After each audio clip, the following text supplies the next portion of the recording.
এবার আপনাদেরকে যে জিনিসটা দেখাবো এটা হলো আপনার একটা রোটারি হ্যামার ড্রিল। অনেকে হেভি মাল চাই, কিন্তু এটার বিষয়টা হচ্ছে অন্যগুলো আপনার যেগুলো ছিল ছোটোগুলা সেটা ছিল এসডিএস প্লাস, আর এটা হচ্ছে আপনার এসডিএস ম্যাক্স। এটার বিটের গার্ডটা কিন্তু অন্যরকম, একটু দেখেন মুখটা কিন্তু অনেকটাই বড়। এটা এসডিএস ম্যাক্সের বিট সাপোর্ট করবে এটাতে। যারা একদম প্রফেশনাল লেভেলের আপনার হ্যামার ড্রিল বা কংক্রিট ফোটা করতে চান বা আরসিসি ঢালাই ফোটা করতে চান বা ভাঙতে চান, তাদের জন্য এটার ম্যাক্সিমাম ড্রিলিং ক্যাপাসিটি হচ্ছে আপনার 40 mm। ম্যাক্সিমাম আপনি আপনার 40 mm পর্যন্ত বিট এটাতে সাপোর্ট করবে, এবং ভাঙতেও পারবেন এবং ফোটাও করতে পারবেন। নর্মাল ড্রিলের যে কাজগুলো আছে সেগুলোও পারবেন।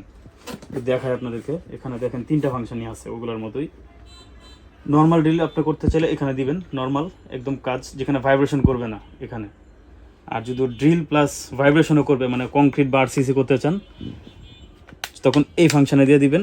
এখানে আপনার কংক্রিট ওয়াল বা ফ্লোর আপনি সবগুলোই আপনি ফোটা করতে পারবেন। এবং যে লাস্ট যে অপশনটা এখানে, যে হ্যামার ড্রিল হ্যামার যে অপশনটা দেখাচ্ছে এখানে, শুধু আপনার চিজেলের কাজ হবে, শুধুমাত্র ভাঙতে পারবেন। এটা হচ্ছে ম্যাক্সিমাম 28 mm ক্ষমতা। ওয়াট হচ্ছে কি আপনার 1050 ওয়াট, মেড ইন জার্মানি। দেখেন made in Germany 1050 watt, 40 mm rotary hammer drill SDS max.